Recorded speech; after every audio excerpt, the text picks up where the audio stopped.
الله أكبر الله أكبر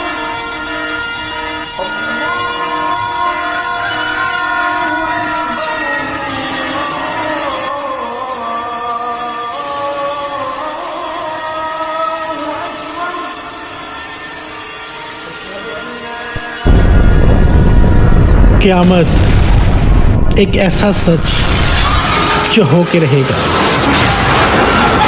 ایک ایسا دن جو آ کے رہے گا۔ اگر تمہارا اس پہ یقین نہیں تو تم مسلمان بھی نہیں۔ جس کے آنے کا علم صرف اللہ کو ہے، ہمیں پتہ ہے تو کچھ نشانی جن کا ذکر آج کے اس ویڈیو میں ہم کرنے والے ہیں۔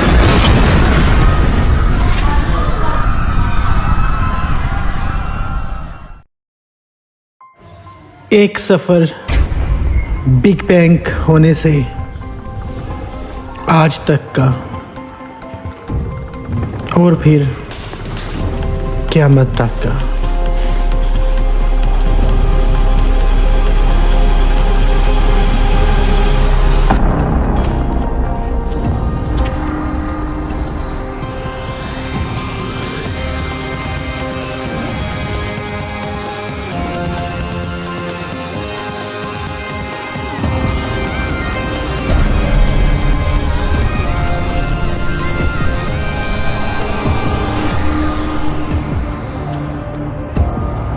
یعنی دوستو، قیامت کی نشانیاں تسبیح کے دانوں کی طرح ہیں۔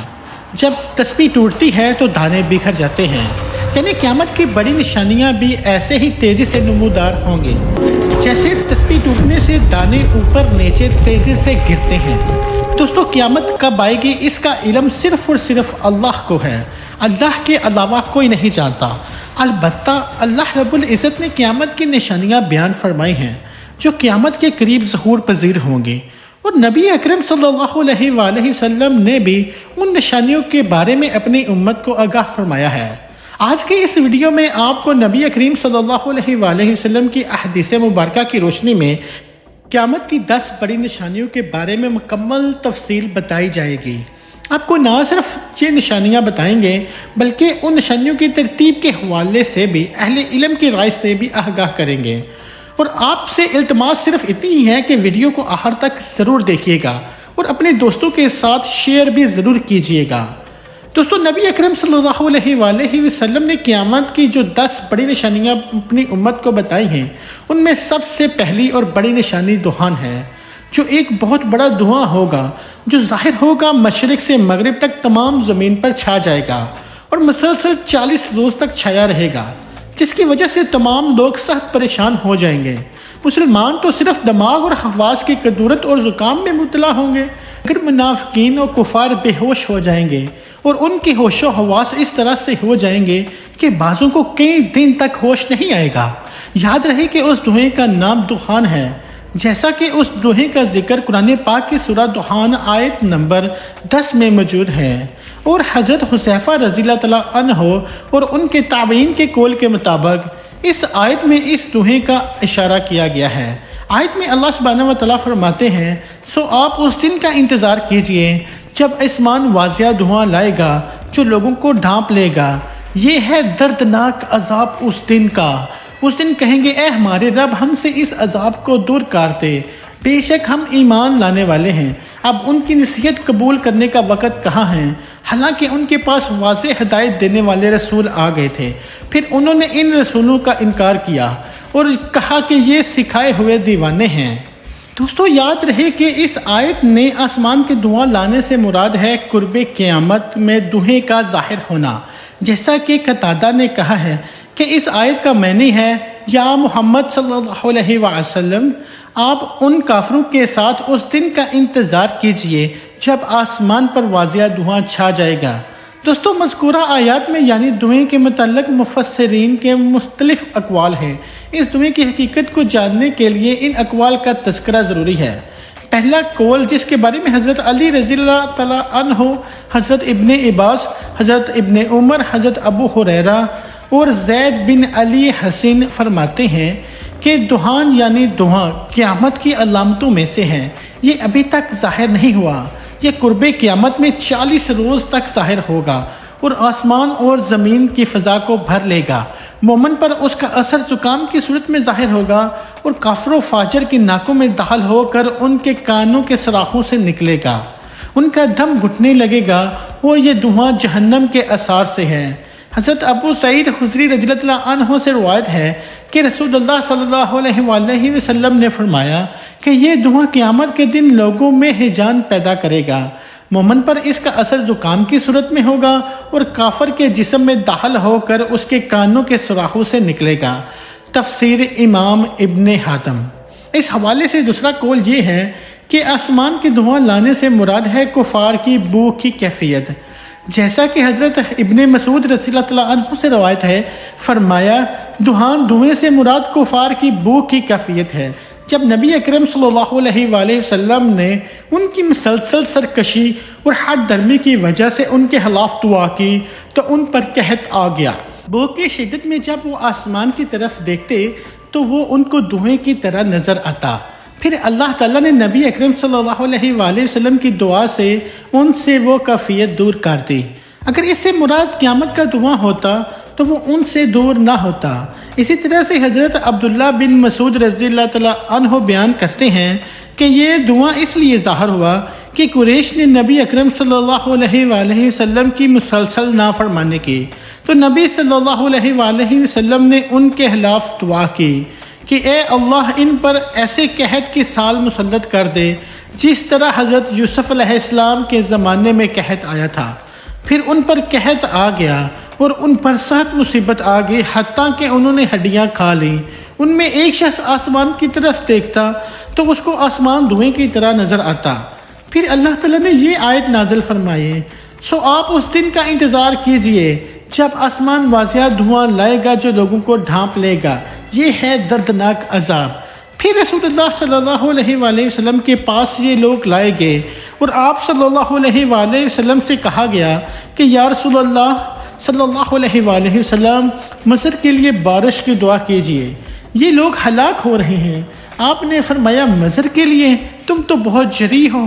پھر آپ صلی اللہ علیہ وسلم نے بارش کی دعا کی اور بارش نازل ہو گئی۔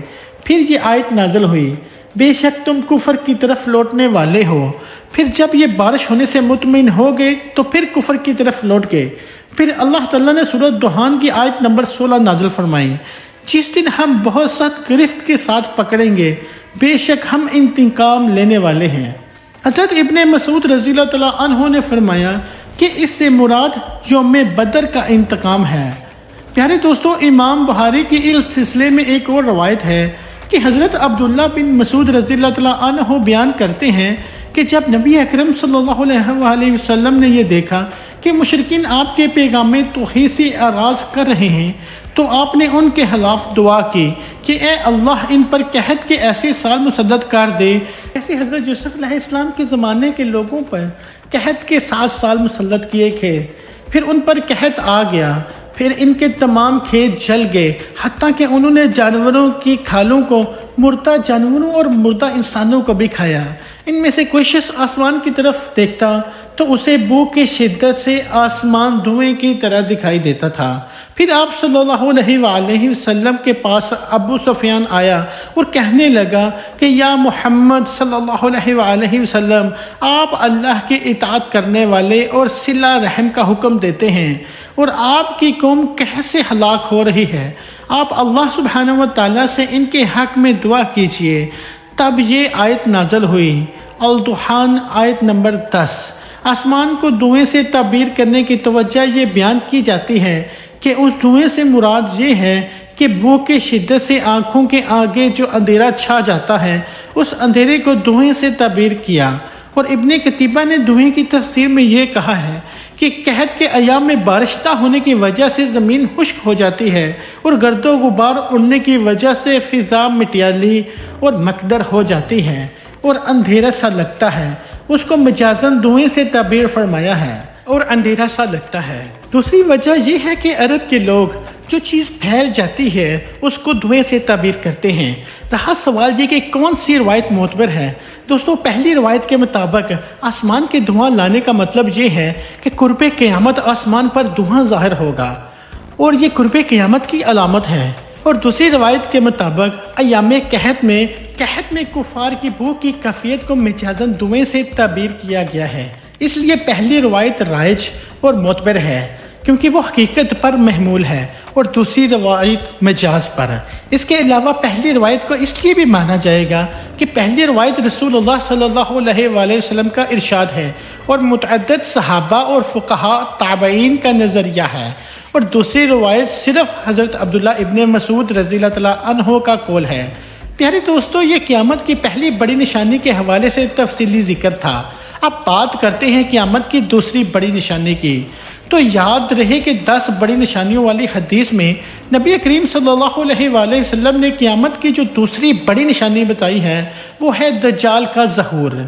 دوستو یاد رہے کہ دجال کے فتنے کو اس کائنات کا سب سے بڑا فتنہ بنایا گیا ہے، جیسا کہ نبی اکرم صلی اللہ علیہ وآلہ وسلم کا فرمان عالی شان ہے کہ اس دنیا میں دجال سے بڑا کوئی فتنہ نہیں ہوگا۔ تو آئیے دجال کے بارے میں آپ کو کچھ تفصیل بتاتے ہیں۔ دجال کی شکل و صورت کیسی ہوگی، دجال کے مکر کیسے ہوں گے، اور وہ کہاں موجود ہوگا اور کہاں سے اس کا ظہور ہوگا اور اس کا قتل کون کرے گا۔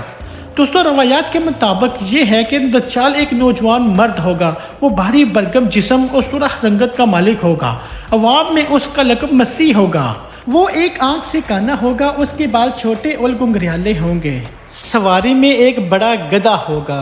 اولاً اس کا ظہور ملک عراق اور شام کے درمیان ہوگا جہاں نبوت اور رسالت کا دعویٰ کرتا ہوگا، پھر وہاں سے اصفہان چلا جائے گا جہاں اس کے ہمراہ 70,000 یہودی ہوں گے، وہاں سے وہ خدائی کا دعویٰ کر کے چاروں طرف فساد برپا کرے گا اور زمین کے اکثر مقامات پر گشت کرے گا، لوگوں سے اپنے آپ کو خدا منوائے گا۔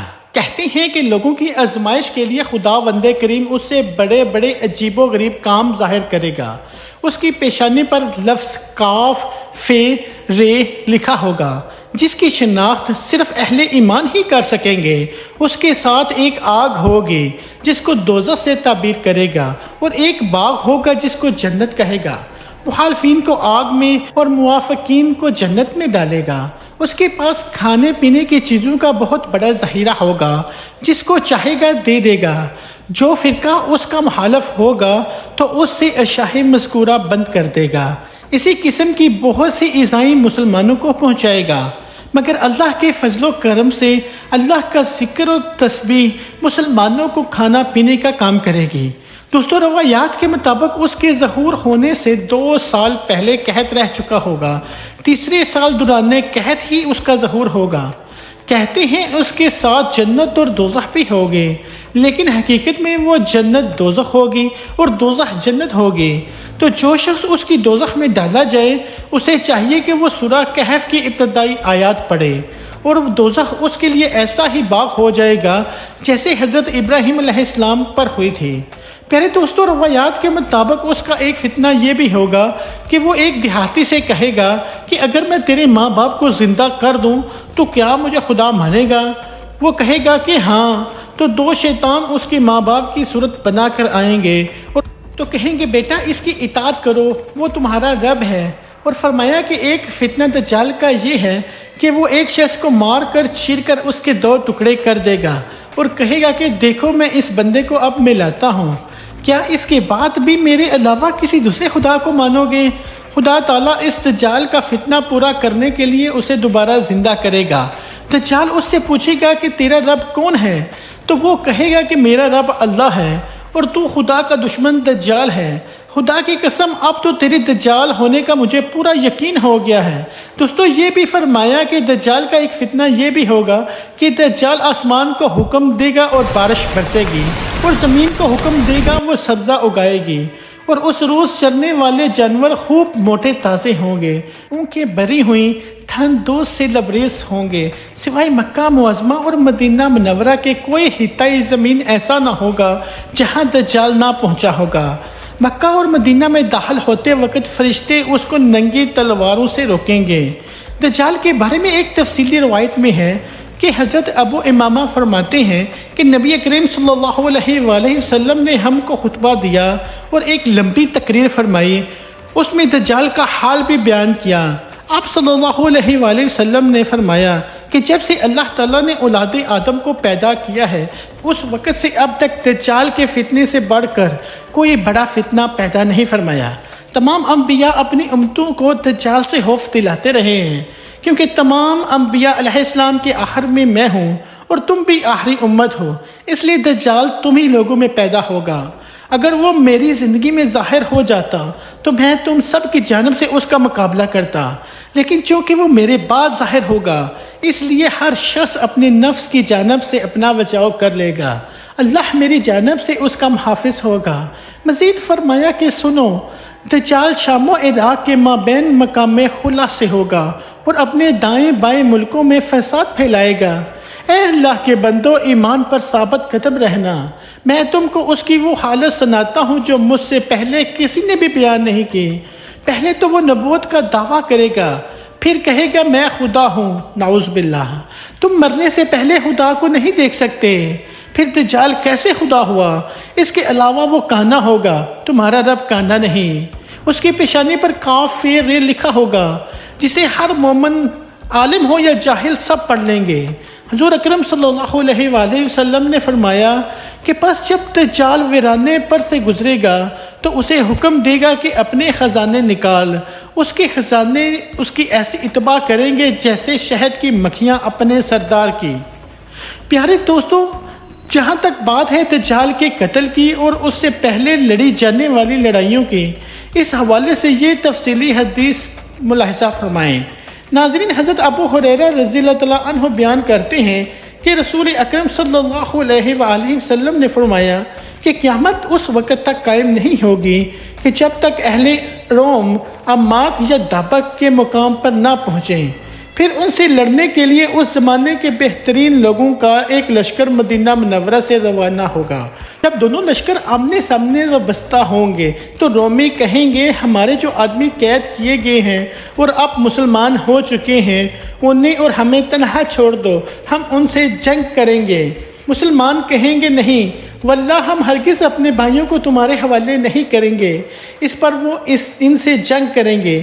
اب 1/3 مسلمان تو بھاگ جائیں گے جن کی توبہ اللہ تعالیٰ کبھی قبول نہیں کرے گا، اور 1/3 مسلمان شہید ہو جائیں گے جو اللہ کے نزدیک افضل قرار پائیں گے۔ باقی 1/3 مسلمان فتح حاصل کر لیں گے، جس کے نتیجے میں یہ آئندہ ہر قسم کے فتنوں سے محفوظ رہیں گے۔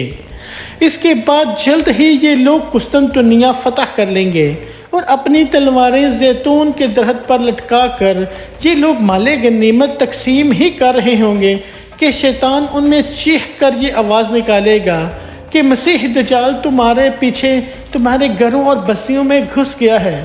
یہ سنتے ہی یہ لشکر دجال کے مقابلے کے لیے قسطنطنیہ سے روانہ ہو جائے گا، لیکن یہ خبر غلط ہوگی، اور جب یہ لوگ شام پہنچیں گے تو دجال واقع ہی نکل آئے گا۔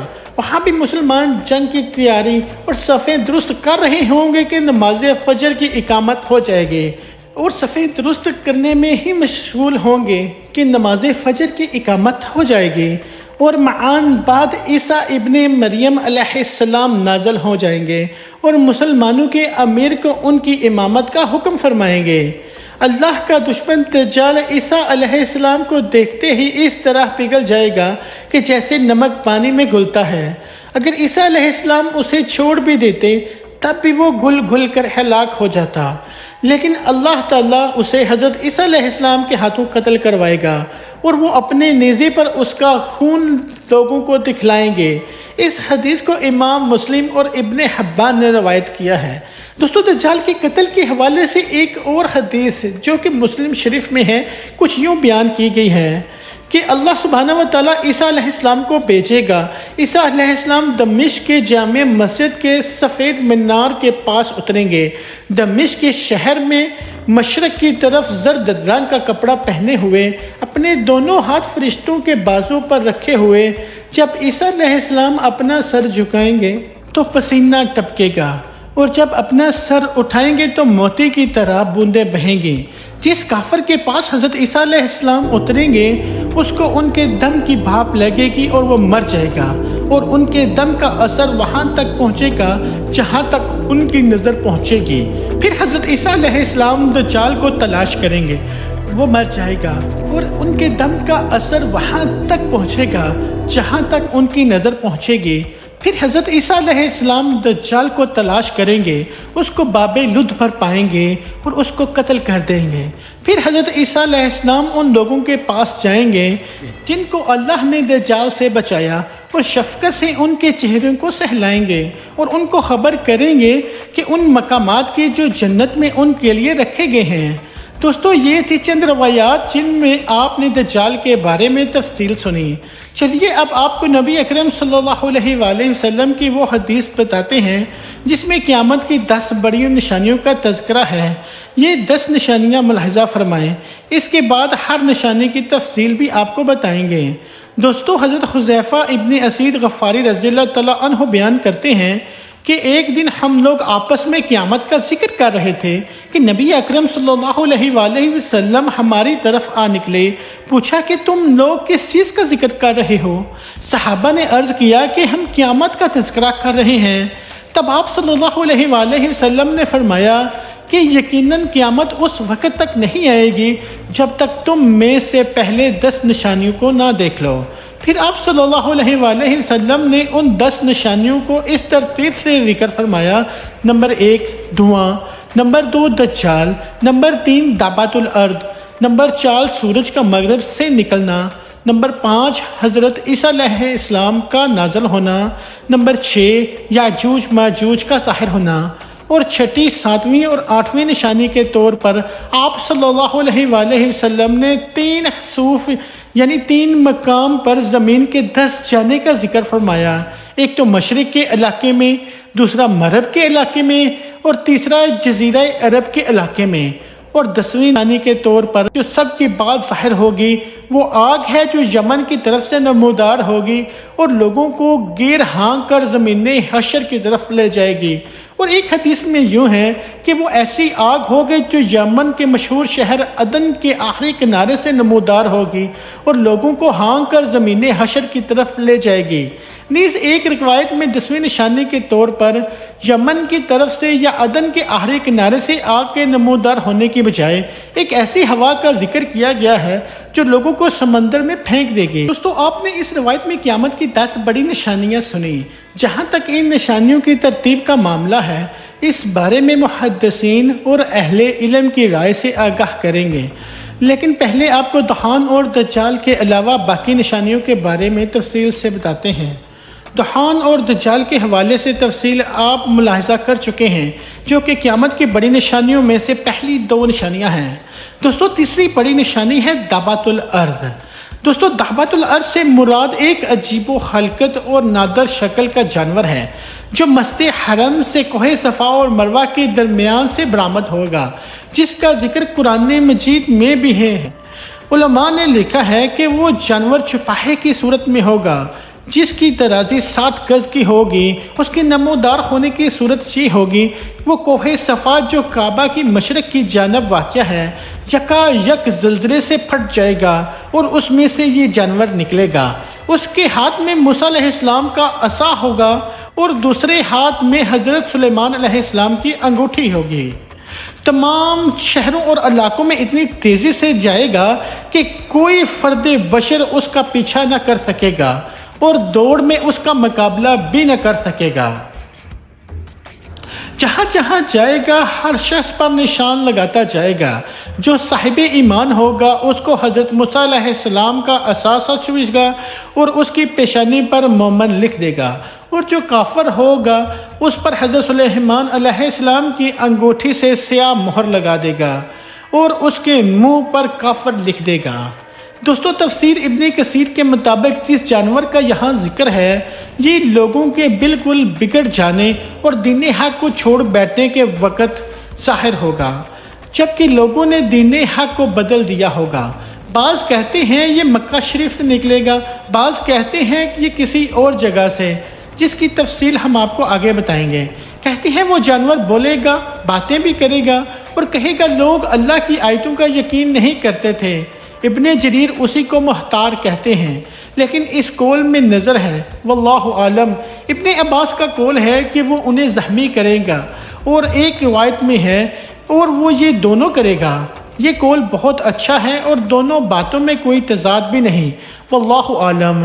دوستو، وہ احادیث جو دعوت الارض کے بارے میں مروی ہیں، ان میں سے کچھ ہم آپ کو بیان کرتے ہیں۔ ابو داؤد میں ہے کہ دعوت الارض 3 مرتبہ نکلے گا، دور دراز کے جنگل سے ظاہر ہوگا، اس کا ذکر شہر مکہ تک نہ پہنچے گا، پھر لمبے زمانے کے بعد دوبارہ نکلے گا اور لوگوں کی زبانوں پر اس کا قصہ چرچا ہوگا، یہاں تک کہ مکہ میں بھی اس کی شہرت پہنچے گی۔ پھر جب لوگ اللہ کی سب سے زیادہ حرمت و عظمت والی مسجد الحرام میں ہوں گے، اسی وقت اچانک دعوت الارض انہیں وہیں دکھائی دے گا کہ رکن مقام کے درمیان اپنے سر سے مٹی جھاڑ رہا ہوگا۔ لوگ اس کو دیکھ کر ادھر ادھر ہونے لگیں گے۔ یہ مومنوں کی جماعت کے پاس جائے گا اور ان کے منہ کو مثل روشن ستارے منور کر دے گا۔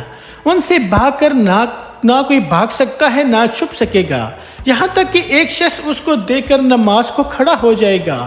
یہ اس کو کہے گا اب نماز کو کھڑا ہوا ہے، پھر اس کی پیشانی پر نشان کر دے گا اور چلا جائے گا۔ اس کے ان نشانات کے بعد کافر مومن کا صاف امتیاز ہو جائے گا، یہاں تک کہ مومن کافر سے کہے گا کہ اے کافر میرا حق ادا کر، اور کافر مومن سے کہے گا اے مومن میرا حق ادا کر۔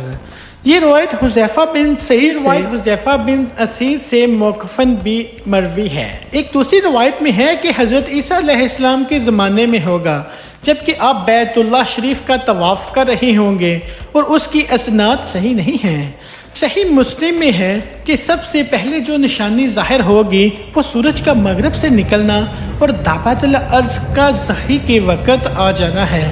ان دونوں میں سے جو پہلے ہوگا اس کے بعد ہی دوسرا ہوگا۔ اس کے علاوہ صحیح مسلم شریف میں ہے، آپ نے فرمایا 6 چیزوں کی آمد سے پہلے نیک اعمال کر لو: سورج کا مغرب سے نکلنا، دھوئیں کا آنا، دجال کا آنا اور دعوت الارض کا آنا۔ یہ حدیث اور سندوں سے دوسری کتابوں میں بھی ہے۔ ابو داؤد طیالسی میں ہے کہ دعوت الارض کے ساتھ حضرت موسیٰ علیہ السلام کی لکڑی اور حضرت سلیمان علیہ السلام کی انگوٹھی ہوگی۔ کافروں کے ناک پر لکڑی سے مہر لگائے گا، مومنوں کے منہ انگوٹھی سے منور کرے گا، یہاں تک کہ ایک دسترخوان پر بیٹھے ہوئے مومن کافر سب ظاہر ہو جائیں گے۔ ایک اور حدیث میں جو مسند احمد میں ہے روایت ہے کہ کافروں کے ناک پر انگوٹھی سے مہر لگائے گا، مومنوں کے چہرے لکڑی سے چمکائے گا۔ ابن ماجہ میں حضرت بریدہ سے روایت ہے کہ مجھے رسول اللہ صلی اللہ علیہ وآلہ وسلم لے کر مکہ کے پاس ایک جنگل میں گئے۔ میں نے دیکھا کہ ایک خشک زمین ہے جس کے ارد گرد ریت ہے۔ فرمانے لگے یہیں سے دعوت الارض نکلے گا۔ ابن بریدہ کہتے ہیں کہ اس کے کئی سال بعد میں حج کے لیے نکلا تو مجھے لکڑی دکھائی دی جو میرے اس لکڑی کے برابر تھی۔ حضرت ابن عباس فرماتے ہیں کہ اس کے 4 پیر ہوں گے، صفا کی کھڑ سے نکلے گا، بہت تیزی سے خروج کرے گا جیسے کوئی تیز رفتار گھوڑا ہو، لیکن 3 دن میں اس کے جسم کا تیسرا حصہ بھی نہ نکلا ہوگا۔ حضرت عبداللہ بن عمر رضی اللہ تعالیٰ عنہ سے جب اس کی بابت پوچھا گیا تو فرمایا جیاد میں ایک چٹان ہے، اس کے نیچے سے نکلے گا، میں اگر وہاں ہوتا تو وہ چٹان دکھا دیتا۔ یہ سیدھا مشرق کی طرف جائے گا اور شور سے جائے گا کہ ہر طرف اس کی آواز پہنچے گی، پھر شام کی طرف جائے گا، وہاں بھی چیخ لگا کر پھر یمن کی طرف جائے گا، یہاں بھی واز لگا کر شام کے وقت مکہ سے چل کر صبح کو عفان پہنچ جائے گا۔ لوگوں نے پوچھا پھر کیا ہوگا؟ فرمایا کہ پھر مجھے معلوم نہیں۔ عبداللہ بن عمر کا قول ہے کہ مزدلفہ کی رات کو نکلے گا۔ حضرت عزیر کے ایک کلام کی حکایت ہے کہ سندوم کے نیچے سے یہ نکلے گا، اس کے کلام کو سب سنیں گے، حاملہ کے حمل وقت سے پہلے گر جائیں گے، میٹھا پانی کڑوا ہو جائے گا، دوست دشمن ہو جائیں گے، حکمت جل جائے گی، علم اٹھ جائے گا، نیچے کی زمین باتیں کرے گی، انسان کی وہ تمنائیں ہوگی جو بھی پوری نہ ہوں، ان چیزوں کی کوشش ہوگی جو حاصل نہ ہوں، اس بارے میں کام کریں گے جسے کھائیں گے نہیں۔ دوستو، اس حوالے سے ابو ہریرہ رضی اللہ تعالیٰ عنہ کا قول ہے کہ اس کے جسم پر سبز رنگ ہوں گے، اس کے 2 سینگوں کے درمیان سوار کے لیے ایک فرسخ رخ ہوگی۔ ابن عباس کہتے ہیں کہ یہ موٹے نیزے یا بالے کی طرح کا ہوگا۔ حضرت علی علیہ السلام فرماتے ہیں کہ اس کے بال ہوں گے، کھر ہوں گے، داڑھی ہوگی، دم نہ ہوگی، 3 دن میں بمشکل 1/3 باہر آئے گا، حالانکہ تیز گھوڑے کی چال چلتا ہوگا۔ اسی طرح ابو زبیر کا قول ہے کہ اس کا سر بیل کے سر کے مشابہ ہوگا، آنکھیں خنزیر کی آنکھوں کے مشابہ ہوں گی، کان ہاتھی جیسے ہوں گے، سینگ کی جگہ اونٹ کی طرح ہوگی، شتر مرغ جیسی گردن ہوگی، شیر جیسا سینہ ہوگا، چیتے جیسا رنگ ہوگا، بلی جیسی کمر ہوگی، مینڈے جیسی دم ہوگی، اونٹ جیسے پاؤں ہوں گے، ہر 2 جوڑ کے درمیان 12 گز کا فاصلہ ہوگا۔ حضرت موسیٰ علیہ السلام کی لکڑی اور دوسرے ہاتھ میں حضرت سلیمان علیہ السلام کی انگوٹھی ہوگی۔ ہر مومن کے چہرے پر اپنے عصائے موسوی سے نشان کرے گا جو پھیل جائے گا اور چہرہ منور ہو جائے گا، اور کافر کے چہرے پر خاتمِ سلیمانی سے نشانی لگائے گا، جو پھیل جائے گا اس کا سارا چہرہ سیاہ ہو جائے گا۔ اس طرح مومن کافر ظاہر ہو جائیں گے، اور خرید و فروخت کے وقت، کھانے پینے کے وقت لوگ ایک دوسرے کو اے مومن اور اے کافر کہہ کر بلائیں گے۔ دابت الارض ایک ایک کا نام لے کر ان کو جنت کی خوشخبری یا جہنم کی بدخبری سنائے گا۔ دوستو، یہ تھی تفصیل دابت الارض کے حوالے سے جو مختلف روایات میں بیان کی گئی ہیں اور آپ کے گوش گزار کی گئی۔ اب تذکرہ کرتے ہیں باقی کی نشانیوں کا۔ سورۃ الانعام میں آیا ہے، یہ اس کے سوا اور کس بات کے منتظر ہیں کہ ان کے پاس فرشتے آئیں یا خود تمہارا پروردگار آئے یا تمہارے پروردگار کی کچھ نشانیاں آئیں، مگر جس روز تمہارے پروردگار کی کچھ نشانیاں آ جائیں گی اور جو انسان پہلے ایمان نہیں لایا ہوگا اسے اس وقت ایمان لانے کا فائدہ نہ ہوگا، یا اپنے ایمان میں نیک عمل نہ کیے ہوں گے تو گناہوں سے توبہ مفید نہ ہوگا۔ اے پیغمبر، ان سے کہہ دو کہ تم بھی انتظار کرو اور ہم بھی انتظار کرتے ہیں۔ دوستو، ان آیات میں اللہ تعالیٰ کافروں کو اور پیغمبروں کے مخالفوں کو اور اپنی آیات کو جھٹلانے والوں کو اور اپنی راہ سے روکنے والوں کو ڈرا رہا ہے کہ کیا انہیں قیامت کا انتظار ہے، جبکہ فرشتے بھی آئیں گے اور خود اللہ قہار بھی آئے گا۔ وہ بھی وقت ہوگا جب ایمان بھی بے سود اور توبہ بھی بیکار ہو جائے گی۔ بخاری شریف میں اس آیت کی تفسیر میں ہے کہ رسول اللہ صلی اللہ علیہ وآلہ وسلم نے فرمایا کہ قیامت قائم نہ ہوگی جب تک کہ سورج مغرب سے نہ نکلے۔ جب یہ نشان ظاہر ہو جائے گا تو زمین پر جتنے بھی لوگ ہیں سب ایمان لائیں گے، لیکن اس وقت کا ایمان محض بے سود ہے۔ پھر آپ نے یہی آیت پڑھی، اور حدیث ہے جب قیامت کی 3 نشانیاں ظاہر ہو جائیں تو بے ایمان کو ایمان لانا، خیر سے روکے ہوئے لوگوں کو اس کے بعد نیکی یا توبہ کرنا کچھ سود مند نہ ہوگا۔ سورج کا مغرب سے نکلنا، دجال کا آنا، دابت الارض کا ظاہر ہونا۔ ایک اور روایت میں اس کے ساتھ ہی ایک دھوئیں کے آنے کا بھی بیان ہو چکا ہے، اور حدیث میں ہے کہ سورج کے مغرب سے طلوع ہونے سے بیشتر جو بھی توبہ کرے اس کی توبہ قبول ہے۔ بعض کا ماننا ہے کہ سورج کا مغرب سے نکلنا قیامت کی نشانیوں میں آخری نشانی ہے، جبکہ مذکورہ حدیث میں سورج کا نکلنا 4تھے نمبر پر ہے۔ دوستو، اگلی نشانی حضرت عیسیٰ علیہ السلام کا نزول ہے۔ یاد رہے کہ حضرت عیسیٰ علیہ السلام کا نزول حضرت امام مہدی علیہ السلام کے ظہور کے بعد ہوگا۔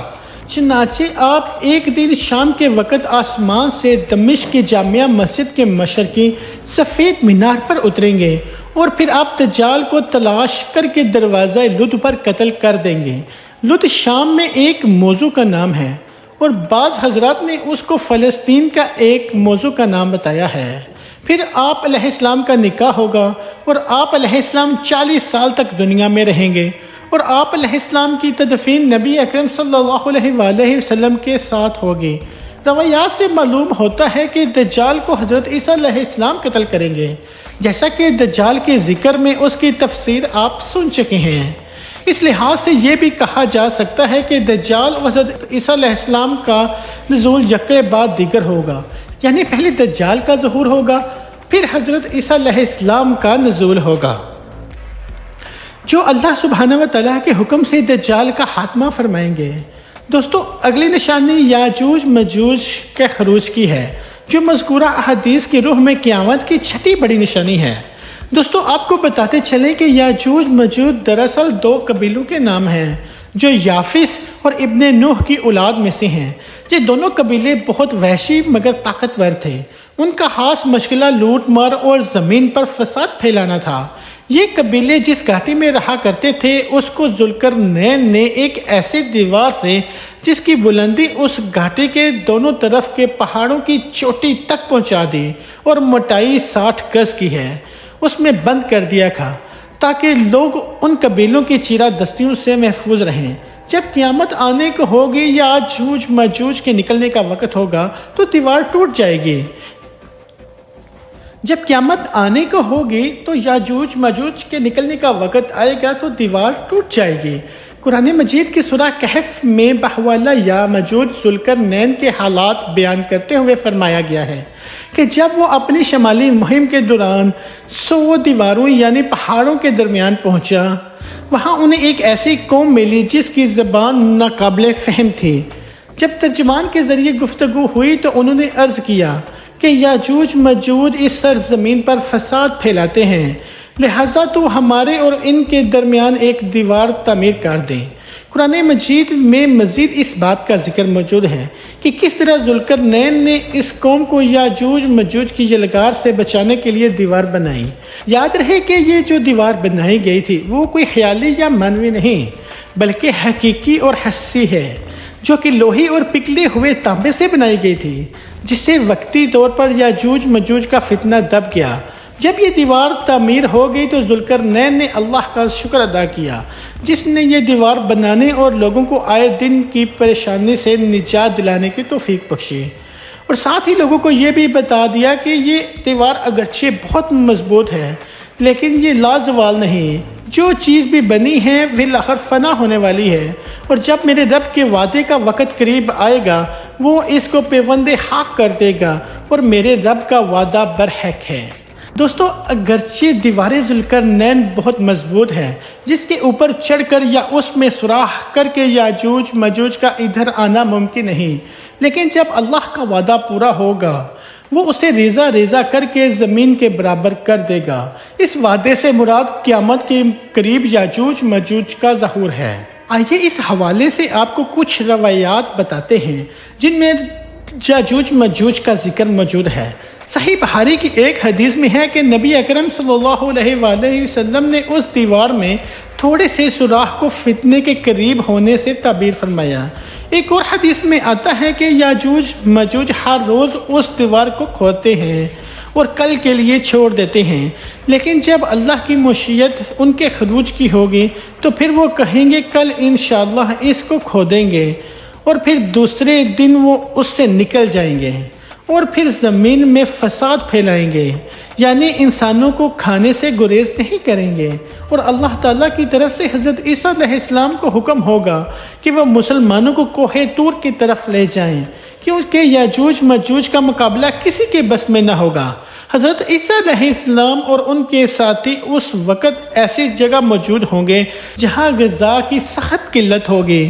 پھر لوگوں کی درخواست پر حضرت عیسیٰ علیہ السلام یاجوج ماجوج کے لیے بد دعا فرمائیں گے، پس اللہ تعالیٰ ان کی گردنوں اور کانوں میں ایک کیڑا پیدا کر دے گا جو بعد میں پھوڑا بن جائے گا، جس کے پھٹنے سے یہ ہلاک ہونا شروع ہو جائیں گے، سب کے سب مر جائیں گے، ان کی لاشوں سے ایک بالش زمین بھی خالی نہ ہوگی، ہر طرف ان کی لاشوں کی گندی بو پھیل جائے گی۔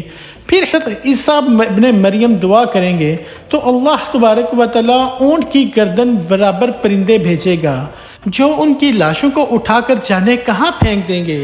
پھر ایک بارش ہوگی جس سے کل زمین صاف شفاف ہو جائے گی، ہر طرف ہریالی اور خوشحالی ہوگی۔ اس روایت سے یہ بھی بات معلوم ہوتی ہے کہ یاجوج ماجوج کا انخلا بھی حضرت عیسیٰ علیہ السلام کے دور میں ہی ہوگا، اور یہ ترتیب سمجھ میں آتی ہے کہ دجال پہلے آئے گا، پھر حضرت عیسیٰ علیہ السلام کا نزول ہوگا جو اس کا قتل کریں گے، اور اس کے بعد حضرت عیسیٰ علیہ السلام ہی کے دور میں یاجوج ماجوج کا بھی انخلا ہوگا جو آپ علیہ السلام کی دعا سے ہی ختم ہوں گے۔ یاد رہے کہ یہ بات حدیث پاک میں بیان ہو چکی ہے کہ قیامت کی یہ بڑی نشانیاں اس طرح اوپر نیچے ظاہر ہوں گی جیسا کہ تسبیح ٹوٹنے سے اس کے دانے اوپر نیچے گرتے ہیں۔ دوستو، اب ذکر کرتے ہیں زمین میں دھسنے کا، جس کو مذکورہ حدیث میں 3 خسوف کہا گیا ہے، اور آپ صلی اللہ علیہ وآلہ وسلم نے 3 خسوف کا ذکر 3 نشانیوں کے طور پر کی۔ کیا ہے۔ حسوف کے بارے میں ابن مالک نے کہا ہے کہ عذاب الہی کے طور پر زمین کا دھس جانا مختلف زمانوں اور مختلف علاقوں میں واقع ہو چکا ہے، لیکن احتمال ہے کہ یہاں حدیث میں جن 3 حسوف کا ذکر فرمایا گیا ہے وہ پہلے واقع ہو چکے حسوف کے علاوہ ہوں گے اور ان سے بھی زیادہ سخت ہوں گے۔ معلوم ہوا کہ قیامت کی بڑی نشانیوں میں سے ایک یہ بھی نشانی ہے کہ روح زمین پر زمین کے پھٹ جانے یا دھس جانے کے 3 ایسے واقعات رونما ہوں گے جن سے لوگ بہت زیادہ خوف زدہ ہو جائیں گے، کیونکہ ان کے اثرات بہت زیادہ ہولناک ہوں گے۔ یوں تو دنیا میں پہلے بھی زمین کے پھٹنے کے کئی واقعات سننے کو مل چکے ہیں، لیکن جن واقعات کی خبر آپ صلی اللہ علیہ وآلہ وسلم نے دی ہے وہ ہماری سوچ سے بالاتر ہیں۔ وہ کس طرح بھیانک عذاب ہوگا کہ روح زمین پر کوئی بھی اس کے خوف سے بچ نہیں پائے گا۔ زمین کا دھنسنا قیامت کبریٰ کی نشانیوں میں سے ہے۔ وہ کب ہونا ہے، کس جگہ ہونا ہے، اس کا علم تو صرف اللہ پاک کی ذات اقدس ہی جانتی ہے، لیکن آپ صلی اللہ علیہ وآلہ وسلم نے ان سمتوں کی طرف اشارہ ضرور کیا ہے کہ ایک واقعہ اہل مغرب کی طرف وہ اس قدر بھیانک ہوگا کہ پورا مغرب اس کے خوف کی لپیٹ میں ہوگا، جبکہ دوسرا اہل مشرق کی طرف ہوگا اور تیسرا واقعہ اہل عرب کی سرزمین پر ہوگا۔ دوستو یاد رہے کہ زمین کا دھنس جانا اللہ رب العزت کے احکامات کی پامالی اور نافرمانی، ناشکری اور اس کے عذاب کو دعوت دینے کی طرف اشارہ ہے۔ معلوم ہوتا ہے کہ جیسے آنے والے وقت میں روئے زمین پر صرف بدکار، گناہگار، نافرمان لوگوں کا ڈیرا ہوگا جو کثرت گناہ کی دلدل میں گجرے ہوں گے۔ روزوں کے روزوں شب اور مصروفیات کا اندازہ آپ صلی اللہ علیہ وآلہ وسلم کے اس فرمان سے واضح ہوتا ہے کہ میری امت کے کچھ لوگ کھانے پینے اور لہو لعاب میں رات گزاریں گے، جب صبح ہوگی سب کے سب خنزیر بن چکے ہوں گے۔ اس امت کے بعض قبائل کو ان کے گھروں سمیت زمین میں دھنسا دیا جائے گا۔ جب صبح ہوگی تو لوگ کہیں گے کہ آج رات بنو فلاں کو زمین میں دھنسا دیا گیا ہے، آج رات فلاں قبیلے کے گھروں کو زمین میں دھنسا دیا گیا ہے۔ ان پر پتھر برسائے جائیں گے اور ان پر منحوس ہوا بھیجی جائے گی جو انہیں اسی طرح ریزہ ریزہ کر کے اڑا دے گی جس طرح قوموں کو ان کے شراب پینے، سود کھانے، مردوں کے ریشم پہنے، گانے بجانے والی عورتیں اختیار کرنے اور قطار رحمی کرنے کی وجہ سے بے خوف بند سے اڑا چکی ہیں۔ دوستو یہ تھا ذکر خسوف یعنی زمین کے دھس جانے کا۔ اگلی نشانی آگ ہے جس کے بارے میں فرمایا کہ لوگوں کو ہانک کر زمین حشر کی طرف لے جائے گی۔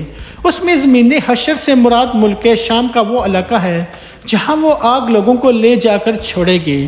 بعض حضرات نے یہ کہا ہے کہ زیادہ صحیح بات یہ ہے کہ اس آگ کی ابتدا ملک شام سے ہوگی، یا یہ کہ ملک شام کو اتنا وسیع و فراخ کر دیا جائے گا کہ پورے عالم کے لوگ اس میں جمع ہو جائیں گے۔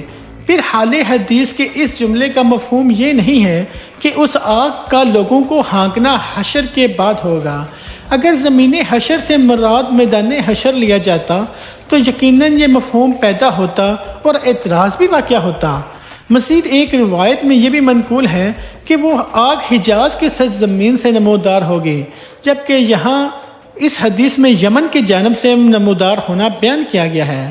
لہذا قاضی ایاز نے یہ کہا ہے کہ ہو سکتا ہے کہ قیامت کی نشانی کے طور پر جس آگ کا ذکر کیا گیا ہے وہ ایک نہیں دو ہوں گی، اور وہ دونوں لوگوں کو گھیر کر ہانک کر زمین حشر یعنی ملک شام کی طرف لے جائیں گی، یا یہ کہ وہ آگ ایک ہی ہوگی جو ابتدا میں یمن کی جانب سے نکلے گی اور اس کا ظہور حجاز کی سرزمین سے ہوگا۔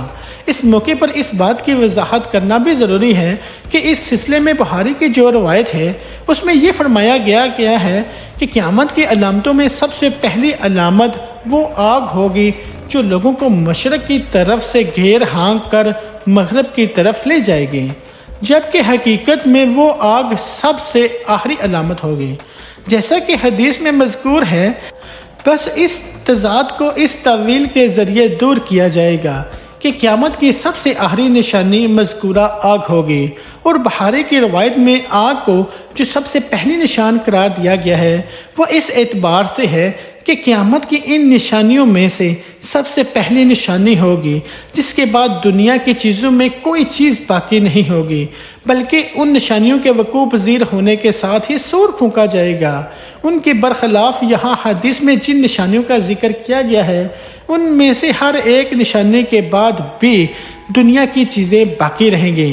دوستو، روایات میں ایک ایسی ہوا کا بھی ذکر کیا گیا ہے جو لوگوں کو سمندر میں پھینک دے گی۔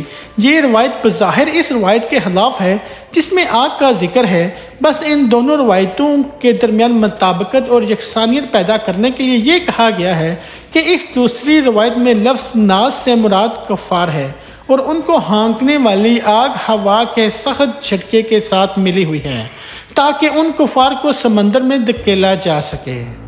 نیز مذکورہ آگ جس کا پانی آگ کی صورت میں تبدیل ہو جائے گا۔ پیارے دوستو، یہ تھا تذکرہ قیامت کی 10 بڑی نشانیوں کا۔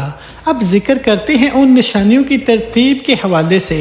مذکورہ حدیث میں جن 10 نشانیوں کا ذکر کیا گیا ہے ان کی ترتیب کے بارے میں یہ بات کہی گئی ہے کہ ان میں سے سب سے پہلے جس نشانی کا ظہور ہوگا وہ دھواں ہے، اس کے بعد دجال نکلے گا، پھر حضرت عیسیٰ علیہ السلام آسمان سے نازل ہوں گے، پھر یاجوج مجوج نکلیں گے، پھر دابۃ الارض نکلے گا اور پھر آفتاب مغرب کی جانب سے طلوع ہوگا۔ یہ بات اس لیے کہی جاتی ہے کہ حضرت عیسیٰ علیہ السلام کے زمانہ میں تمام روح زمین پر اہل ایمان کے علاوہ کوئی نہیں ہوگا، کیونکہ سارے کفار مسلمان ہو چکے ہوں گے، ان کا ایمان قبول ہوگا۔ ان کے برخلاف یہ کہا جائے کہ مغرب کی جانب سے آفتاب کا طلوع ہونا دجال کے نکلنے اور حضرت عیسیٰ علیہ السلام کے نزول ہونے سے پہلے ہوگا، تو ظاہر ہے جو لوگ کفار حضرت عیسیٰ علیہ السلام کے زمانے میں مسلمان ہوں گے ان کا ایمان مقبول قرار نہ پائے گا، کیونکہ آفتاب مغرب کی جانب سے طلوع ہونے کے بعد توبہ کا دروازہ بند ہو چکا ہوگا اور اس وقت کسی کافر کا ایمان قبول نہیں ہوگا، جبکہ حضرت عیسیٰ علیہ السلام کے زمانہ میں ایمان قبول کرنے والے تمام لوگوں کا ایمان معتبر ہوگا اور وہ مسلمان مانے جائیں گے۔ بس حدیث میں مذکورہ نشانیوں کا جس ترتیب کے ساتھ ذکر کیا گیا ہے وہ ان نشانیوں کے وقوع پذیر ہونے کی اصل ترتیب نہیں ہے۔ اصل ترتیب کا علم اللہ سبحانہ و تعالیٰ ہی بہتر جانتے ہیں، اس لیے اس ترتیب میں اختلاف کا ذکر کرنا بے سود ہوگا۔ دوستو، یہ تھی ہماری آج کی ویڈیو جسے ہم نے بہت زیادہ محنت کے ساتھ بنایا ہے۔ پلیز اس ویڈیو کو شیئر، لائک اور ضرور کیجئے گا اور اپنی قیمتی رائے کمنٹ سیکشن میں ضرور دیجئے گا۔ ہم ملتے ہیں آپ کو ایک اور ویڈیو کے ساتھ، تب تک خدا حافظ۔